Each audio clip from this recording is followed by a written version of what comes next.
Hello दोस्तों, स्वागत है सभी का आपके अपने चैनल बेसिक नॉलेज में। दोस्तों आज के इस वीडियो में लोग देखने वाले हैं क्लास 9th का मॉडल पर सेट 1 साइंस का। जी हाँ दोस्तों, जो आप लोग बोर्ड एग्जाम टर्म 1 का एग्जाम होने वाला है क्लास 9 का जनवरी में, उसका हम लोग डिटेल सॉल्यूशन देंगे साइंस का सेट 1 का। इसके बाद आप लोग का सारा सेट अपलोड कर देंगे और जितने सारे सवाल है सभी को सॉल्व कराएंगे हर एक क्लास का भी। तो चैनल को सब्सक्राइब कर लीजिए और सभी दोस्तों को भी जरूर शेयर कर दें। सभी क्वेश्चन को तो हम डिटेल में यहाँ पर देखेंगे कैसे उसका आंसर क्या होगा और क्यों होगा। तो चलिए इस वीडियो को शुरू करते हैं और सभी दोस्तों को जरूर शेयर कर दीजिए। दोस्तों इसमें लोग 40 क्वेश्चन से 40 नंबर का है। सबसे पहला सवाल देखिए, बहुत ही आसान सा सवाल पूछा गया, निम्न में कौन सदिश नहीं है। दोस्तों सदिश मतलब होता है जिसका दिशा होता है, ठीक है। अगर कोई क्वांटिटी है उसका दिशा है मतलब डायरेक्शन है तो वो सदिश है। अगर दिशा नहीं है, डायरेक्शन नहीं है तो सदिश नहीं होगा।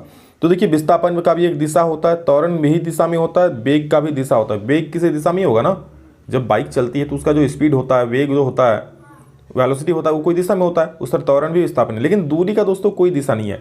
दूरी का बोला है कि दूरी का इस डायरेक्शन में दूरी है, ये इसका दिशा है। दूरी का कोई दिशा नहीं होता, इसलिए ये सदिश नहीं है, ये अदिश राशि है। नेक्स्ट, वेग परिवर्तन की दर को कहते हैं। तो दोस्तों याद रख लीजिए, वेग परिवर्तन की दर को हम लोग त्वरण कहते हैं, ठीक है।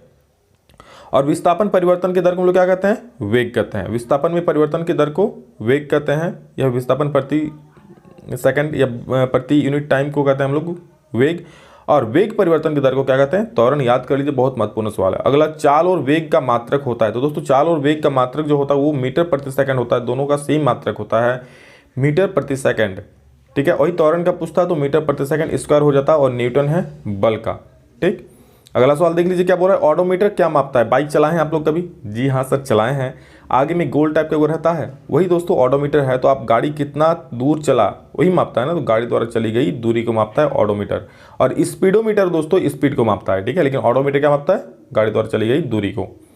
नेक्स्ट, 20 मीटर पर सेकंड का किलोमीटर प्रति घंटा में मान होगा। दोस्तों यहाँ 20 मीटर पर सेकंड दिया हुआ है, ठीक है। सॉरी 20 मीटर प्रति सेकंड दिया हुआ है। और दोस्तों कभी भी मीटर प्रति सेकंड और किलोमीटर प्रति सेकंड, किलोमीटर प्रति घंटा में बदलना है तो उसको सिंपल सा 18/5 से गुना कर दीजिए, ठीक है। याद रहेगा, जब भी मीटर प्रति सेकंड को किलोमीटर प्रति घंटा में बदलना है तो कितना से गुना करेंगे, 18/5 से।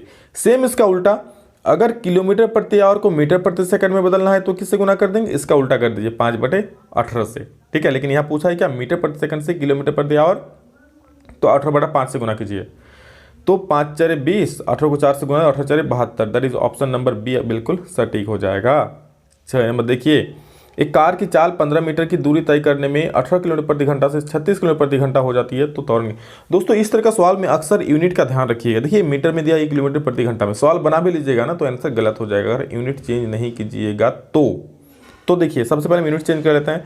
18 किलोमीटर प्रति घंटा को अगर मीटर प्रति सेकंड में बदलिएगा तो कितना से गुना कीजिएगा। अभी हम बोले कि आप लोग अगर किलोमीटर को मीटर प्रति सेकंड बदलना चाहते हो तो 5/18 से गुना कर दीजिए। तो 5/18 तो 18 कट जाएगा, बचेगा 5। मतलब जो पहला वेग है तय करने में वो 5 मीटर पर सेकंड आ गया।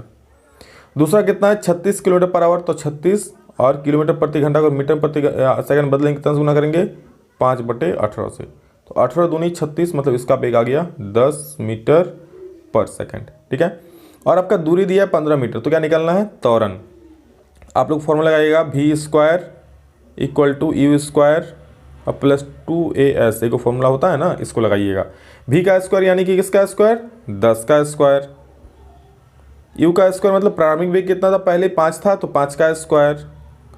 और माइनस 2as, 2 इंटू हमको a निकालना है और s दिया है, कितना दूरी दे दिया है, तो दूरी दोस्तों यहाँ पर कितना दे दिया है, 15 की 18 दिया, 1 मिनट, 15 दिया है ना, हाँ तो 15 हो जाएगा दूरी। तो यहाँ पर देख लीजिए 10 का square equal to u square मतलब 5 का स्क्वायर और plus 2as, 2a into S मतलब 15। तो 10 का स्क्वायर 100 और माइनस 5 का स्क्वायर 25। माइनस क्यों सर, देखिए 25 होगा 5 का स्क्वायर, इधर आके माइनस हो जाएगा, हम डायरेक्ट कर दिए, ठीक है। और 15 दूनी 30 और यहाँ पर a, तो यहाँ पर 100 में 25 चलेगा तो 75 बचेगा। 100 में 25 क्या बचेगा, 75। तो 75 बराबर हो जाएगा दोस्तों 30a। तो आप लोग a निकालिएगा, 75/30 हो जाएगा, 75/30 a हो जाएगा। तो यहाँ से काट दीजिएगा, 15 दूनी 30 और 15 × 5 = 75। इसको फिर से 5/2 को भाग दीजिएगा, 7.5 आ जाएगा। 7.5 देख लीजिए कौन वाला है आप लोग का।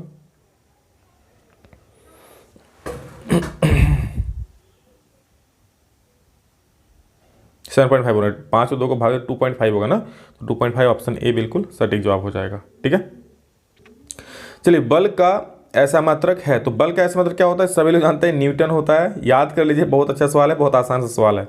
एक न्यूटन किसके बराबर होता है, तो दोस्तों एक न्यूटन जो होता है, देखिए हम लोग क्या करते हैं, F इक्वल टू क्या करते हैं, ma करते हैं ना, ध्यान से याद रख लीजिए, और इसका ऐसा मात्रक न्यूटन होता है।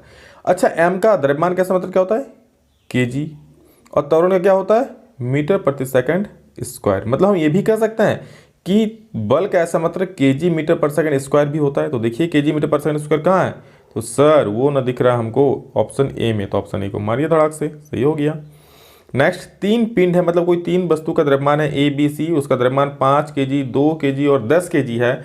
इनमें किसका जड़त्व सबसे कम है, जड़त्व मतलब किसमें, मतलब जिसको आप ऐसे फूक के उड़ा देंगे, मतलब मजाक कर रहा हूँ, मतलब फूक के उड़ा देंगे मतलब क्या, उसमें जड़त्व बहुत कम होगा, आप उसको धकेलेगा तो हट जाएगा। तो एक चीज याद रखिए, जिसका द्रव्यमान जितना कम उसका जड़त्व उतना कम होगा, जितना द्रव्यमान जिसका द्रव्यमान जितना ज़्यादा उसका जड़त्व उतना ज़्यादा। आप एक ट्रेन को धकेल के हिला सकते हैं, नहीं हिला सकते, लेकिन साइकिल को हिला दीजिएगा ना, तो साइकिल का जड़त्व कम है, ट्रेन का जड़त्व बहुत ज़्यादा है। ठीक है, आप बाहुबली थोड़े हैं, तो क्या हो जाएगा 2 केजी वाला, 2 केजी कौन है, ऑप्शन बी, तो ऑप्शन बी का जड़त्व सबसे कम होगा। ठीक है, अगला सवाल, 1 केजी द्रव्यमान पर 1 न्यूटन का बल लगाने पर उत्पन्न त्वरण का मान होगा। 1 केजी द्रव्यमान है, मतलब m बराबर दे, सब पहले जो दिया है उसको लिख लीजिए, बहुत आसान होता है बनाने के लिए न्यूमेरिकल। 1 केजी बल दे दिया है, मतलब F दे दिया है कितना, 1 न्यूटन, हमको निकालना है त्वरण। हम जानते हैं F बराबर होता है ma। ठीक है, तो यहाँ देख लीजिए F का मान दे दिया 1 बराबर m का दे दिया 1 बराबर a, तो भैया 1 मिनट, हाँ बरा ma इंटू 1, तो a का वैल्यू भी कितना आ जाएगा, 1 ही आ जाएगा ना, यानी 1 मीटर पर सेकंड स्क्वायर, 1 मीटर पर सेकंड स्क्वायर सही हो जाएगा। नेक्स्ट क्वेश्चन, न्यूटन की गति के पहले नियम से मिलता है। न्यूटन का पहला गति क्या बोलता है, अगर कोई वस्तु विराम में है तो विराम में रहेगा, कोई वस्तु अगर गतिशील है तो गतिशील ही रहेगा, जब तक कि उस पर बाहरी बल न लगा जाए। मतलब विराम में है तो विराम में ही रहेगा, उसको हटाने के लिए हमको बल लगाना पड़ेगा नहीं, मतलब वो जड़त्व में है। तो पहला नियम क्या बोलता है, जड़त्व की परिभाषा देता है। ठीक है, जैसे आप क्या सोए हुए, तो सोए हुए हैं, जब तक आपको कोई खींच के उठाएगा नहीं, या फिर आपका कोई मतलब पॉजिटिव माइंडसेट मोटिवेशन आपको नहीं मिलेगा, अरे यार पढ़ना है हमको, अच्छा नंबर लाना, तब तक नहीं उठेंगे। तो आप भी एक जड़त्व में ही है ना, तो जड़त्व का परिभाषा पहला नियम देता है। ठीक है, दूसरा नियम बोल रहा है एक मापने का सूत्र मिलता है, हाँ वो तो मैंने बता दिया, न्यूटन गति के कौन से नियम से बल मापने का सूत्र मिलता है, तो वो मिलता है दोस्तों दूसरा नियम से। क्यों, दूसरा नियम से ही मिलता है हमको, F इक्वल टू ma, तो उसी से हमको बल मापने का सूत्र मिला ना। ठीक है, अगला सवाल देख लीजिए क्या बोला है, जी का मान होता है, बहुत इंपॉर्टेंट सवाल है दोस्तों, 9.8 मीटर पर सेकंड स्क्वायर होता है जी का वैल्यू, जिसे हम लोग गुरुत्वीय त्वरण भी बोलते हैं। यहाँ पर अगर पूछता गुरुत्वीय त्वरण का क्या होगा मान, तो 9.8 मीटर पर सेकंड स्क्वायर। ओके, अगला सवाल थोड़ा भी मिस नहीं कीजिएगा, क्योंकि देखिए सब में 9.8 है, अगर थोड़ा सा मिस्टेक कीजिएगा तो गलती मार दीजिएगा, इसलिए ऑप्शन बी इसका सही सही देख लीजिए, सही है। 60 केजी द्रव्यमान के किसी मनुष्य का चंद्रमा पर भार होगा, कोई 60 केजी का द्रव्यमान है। ठीक है, m बराबर कितना दिया है, दिया है भैया 60 केजी। चंद्रमा पर इसका भार क्या होगा, तो बोलेंगे सर चंद्रमा पर भार मतलब आपका पृथ्वी में इसका कुछ भार होगा। पृथ्वी में भार कितना होता है, वेट कितना होता है, mg होता है, m इंटू जी। सर अब ये क्या लिख रहे हैं आप, m का मान कितना दिया, देखिए 60 केजी है तो 60 लिख दिए। सर g के जगह पे कुछ लिखना पड़ेगा, बिल्कुल लिखना पड़ेगा। देखिए g का मान दे दिया 10, जो आपका गुरुत्वीय त्वरण है, गुना कीजिएगा आ जाएगा 600, और ये दोस्तों भार आता है न्यूटन में।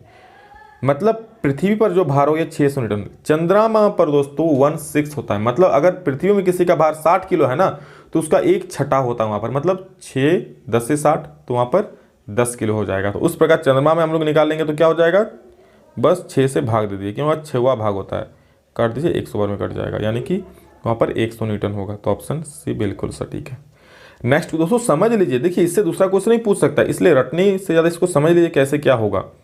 शरबत बनाने के समय पानी में चीनी मिलाने पर चीनी पानी में मिल जाता है, मतलब शरबत जब बनाते हैं तो पानी और चीनी मिल जाता है ना, बुराई पदार्थ का कौन सा गुण, तो भैया पदार्थ के बीच में रिक्त स्थान होता है, ये गुण निर्धारित कर रहा है, तब न चीनी का कण पानी में घुस जाता है।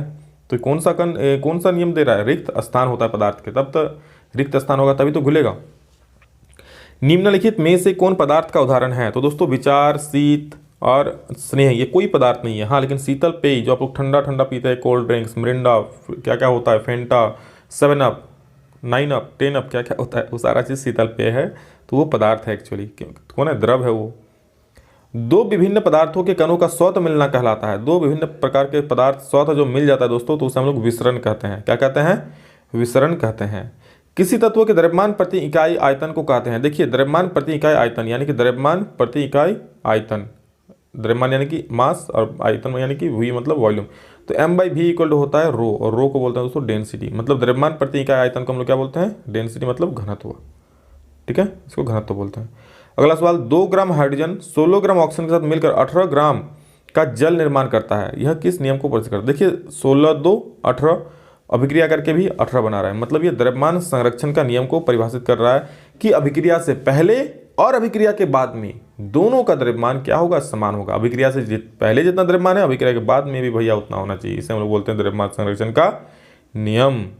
ठीक, नेक्स्ट क्वेश्चन देखिए, जल में हाइड्रोजन में ऑक्सीजन की द्रव्यमान का अनुपात सदैव 1:8 होता है। बोला जल में हाइड्रोजन और ऑक्सीजन किस अनुपात में होता है? तो 1:8 में होता है। यह किस नियम को दर्शाता है? तो दोस्तों यह स्थिर अनुपात के नियम को दर्शाता है। क्यों सर? क्योंकि देखिए, आप जल के चाहे कितने भी मोल ले लीजिए, 1 मोल 2 मोल 3 मोल 1000 मोल 1,00,000 मोल, लेकिन उसमें जो अनुपात होगा ना जल और हाइड्रोजन का, जल और ऑक्सीजन का, वो हमेशा 1:8 में रहेगा। ठीक है, यानी कि 1 भाग उसमें क्या रहेगा? हाइड्रोजन रहेगा और 8 भाग उसमें ऑक्सीजन रहेगा। ठीक है, मतलब द्रव्यमान के हिसाब से, द्रव्यमान के हिसाब से यहाँ पर द्रव्यमान बोला है ना, तो द्रव्यमान यहाँ पर स्थिर अनुपात का नियम हो जाएगा। नेक्स्ट क्वेश्चन देखिए, बोला परमाणु त्रिज्या को किससे मापते हैं? तो दोस्तों याद रख लीजिए, परमाणु त्रिज्या को हम लोग नैनोमीटर में मापते हैं। Nanometre, that is nm। अगला सवाल देखिए, परमाणु द्रव्यमान को किस इकाई में मापते हैं? तो परमाणु द्रव्यमान को दोस्तों यू में मापते हैं। ठीक है, अगला सवाल देखिए, किसी पदार्थ का सूक्ष्मतम कण जो स्वतंत्र रूप में रह सकता है क्या कहलाता है? दोस्तों पदार्थ का वह सूक्ष्मतम कण जो स्वतंत्र अवस्था में रहता है वो होता है क्या? अणु। ठीक है, और ऐसे तो सूक्ष्मतम कण सबसे परमाणु होता है, लेकिन यहाँ पर परमाणु स्वतंत्र अवस्था में नहीं रहती है। कौन रहता है? अणु। ठीक है, तो पदार्थ का वह सूक्ष्मतम कण जो स्वतंत्र अवस्था में रहता है वो हो जाएगा अणु।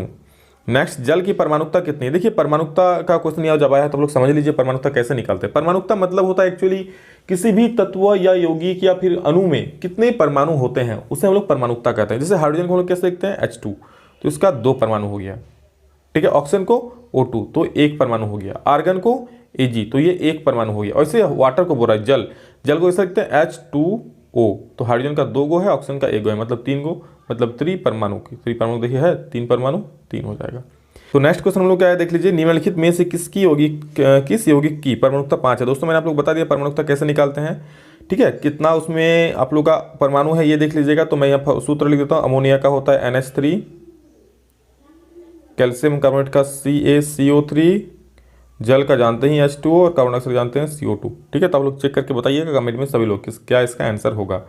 नेक्स्ट क्वेश्चन, कैल्शियम हाइड्रोक्साइड का सूत्र लिखिए। तो कैल्शियम हाइड्रोक्साइड यानी कि CaOH होल ट्वाइस, और ये इसको दोस्तों हम लोग बुझा हुआ चूना भी बोलते हैं। ठीक है, नाइट्रिक अम्ल का आणविक द्रव्यमान ज्ञात कीजिए। नाइट्रिक अम्ल यानी कि HNO3, इसका आणविक द्रव्यमान मतलब परमाणु द्रव्यमान क्या होगा? द्रव्यमान इसका कितना होगा? तो हम लोग जानते हैं हाइड्रोजन का 1 होता है। ठीक है, नाइट्रोजन कितना होता है? 14 होता है। ठीक है, ऑक्सीजन का कितना होता है? 16, लेकिन 3 गो ऑक्सीजन है ना, तो 16 होती है 48। सभी को जोड़िए तो 48, 14 और 1, तो 8 4 12, 1 तेरे का 3, हाथ मेरा 1 4 1 5 1 6 63। देखिए, तो 63 कहीं दिख रहा है आप लोग को? हाँ सर, ऑप्शन ए में दिख रहा है। कोशिका की खोज किसने की? भैया बहुत इंपॉर्टेंट, बहुत बार पूछा गया, बहुत आसान, रॉबर्ट हुक ने किया। निम्नलिखित में कौन जीव एक कोशिका है? एक कोशिका दोस्तों यहाँ पर पैरामीशियम हो जाएगा, एक कोशिकीय जीव है। और पादप कोशिका की सबसे बाहरी परत क्या है? तो दोस्तों याद रखिएगा, कोशिका भित्ति जो है वो पादप कोशिका की सबसे बाहरी परत है, क्योंकि प्लाज्मा जो यहाँ पर कोशिका झिल्ली होती है उसके बाहर एक परत रहता है, आवरण रहता है, उसे हम लोग कोशिका भित्ति बोलते हैं। ठीक है, जो कि सेलुलोज की बनी होती है। किसकी? सेलुलोज की। अगला सवाल है, कोशिका भित्ति बनी होती है। देखिए वही सवाल है, तो कोशिका भित्ति किससे बनी होती है दोस्तों? सेलुलोज से बनी होती है। अगला सवाल, कोशिका झिल्ली का कोशिका के बाहर से अपने भोजन तथा अन्य पदार्थ के ग्रहण करने की प्रक्रिया को कहते हैं। तो इसको दोस्तों हम लोग बोलते हैं इंडोसाइटोसिस। ठीक है, इसको क्या बोलते हैं? इंडोसाइटोसिस। या देखिए, ग्रहण करने की प्रक्रिया को क्या बोलता है? इंडोसाइटोसिस। कोशिका में अनुवांशिक गुणों की सूचना कहाँ होती है? तो वो होता है दोस्तों गुणसूत्र में होता है अनुवांशिक गुणों की सूचना। और पूछा कितने गुणसूत्र होता है? तो होता है 23 जोड़ा, मतलब कि 46। लाइसोसोम कौन बनाता है? तो दोस्तों गोल्जी उपकरण, गोल्जी उपकरण क्या बनाता है? लाइसोसोम, याद कर लीजिएगा, ठीक है। गोल्जी उपकरण ही लाइसोसोम का निर्माण करता है। किसी विशेष कार्य को करने के लिए कोशिका एक विशेष समूह बनाती है, इस समूह को क्या कहते हैं? देखिए, कोशिकाओं के समूह को हम लोग क्या बोलते हैं? उत्तक, ठीक है। मतलब कोशिका, जब बहुत सारे कोशिका मिलकर एक समूह का निर्माण करते हैं उसे उत्तक बोलते हैं। और उत्तक जब मिल जाता है तो अंग बनाता है, और जब बहुत सारा अंग मिल जाता है तो हम लोग पूरा शरीर का निर्माण हो जाता है, ठीक है। चलिए, बहुत बढ़िया। अगला सवाल, तना के शीर्षस्थ भाग में कौन सा उत्तक पाया जाता है? तना के शीर्षस्थ भाग में कौन सा उत्तक पाया जाता है? तना के शीर्षस्थ मतलब शीर्ष में, जिसको हम लोग बोलते हैं डोगा में, तो उसको बोलता है विभज्योतक। तो इसमें भी है, इसमें भी है, ठीक है। तो ऑप्शन में थोड़ा गलती है, दो बार दे दिया विभज्योतक को, तो यानी याद रखिए विभज्योतक सही हो जाएगा। अगला सवाल, पौधों में पत्तियों द्वारा बने हुए भोजन का संवहन पौधे के सभी भागों में उत्तक कौन करता है? तो देखिए, पौधे जो भोजन निर्माण करता है उसका संवहन कौन करता है? उसका वहन करता है फ्लोएम। और जल और खनिज लवण का बात करें तो वो करता है जाइलम। जाइलम किसका वहन करता है? जल और खनिज लवण का। फ्लोएम किसका वहन करता है? तो भोजन का। अस्थि एवं मांसपेशियों को जोड़ने वाली संरचना है, तो उसको हम लोग बोलते हैं दोस्तों टेंडेन। याद रखिए, टेंडेन दोस्तों अस्थि और मांसपेशियों को जोड़ता है। नारियल के रेशे में कौन उत्तक पाया जाता है? दोस्तों नारियल का रेशे में यहाँ पर कितना नंबर है? 39 नंबर ना, तो 39 नंबर आपका हो जाएगा ऑप्शन सी, स्क्लेरन काइमा। नारियल रेशे में स्क्लेरन काइमा पाया जाता है। और अगला सवाल है, अस्थि एक उत्तक है, अस्थि कौन सा उत्तक है? तो दोस्तों अस्थि एक संयोजी उत्तक है, ठीक है। तो दोस्तों इतना सारा आप लोग का सवाल था आप लोग का, और जल्द ही आप लोग का मैथ का भी सोल्यूशन कर देंगे, सोशल साइंस का भी। बस सभी को शेयर कीजिए, जितना ज़्यादा इसमें लाइक आएगा, शेयर आएगा, उतना जल्दी हम अपलोड कर देंगे, क्योंकि बहुत सारा मॉडल पर आया हुआ दोस्तों। तो सभी लोग कमेंट करके जरूर बोलेंगे, और वीडियो को पूरा देखिए, समझाया गया अच्छे तरीके से, समझ जाइए, क्योंकि कुछ भी क्वेश्चन पूछा जा सकता है, इसलिए एक भी क्वेश्चन मिस नहीं करना है अगर अच्छा नंबर लाना चाहते हैं तो। चलिए दोस्तों, अभी के लिए इतना ही, फिर मिलते हैं नेक्स्ट वीडियो में। तब तक के लिए जय हिंद, वंदे मातरम।